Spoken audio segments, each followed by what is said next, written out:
عدل بجبين أوطاني تمام بدنياي كسي نبيل برفوان قاسم ضمك شعبتو أم حمود بن طارخم ولم تدليها في شعبري من حفتو درمان كد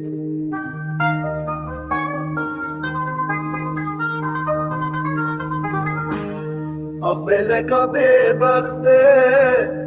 روش بروش خراب تردبه دلابينا في دنياها أركزت بن طارق ودا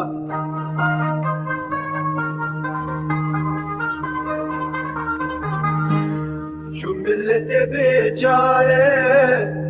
جتن بن أخي مبارد دلو كذبونا بالخون وخيال مال القشمة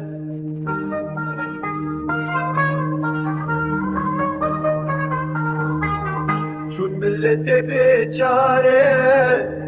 كتن بناخي مبارد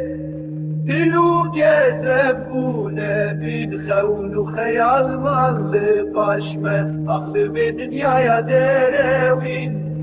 هالرشد بارخ موكل ليه بيا ما هالهاية بلكي روشك ورق وهرتن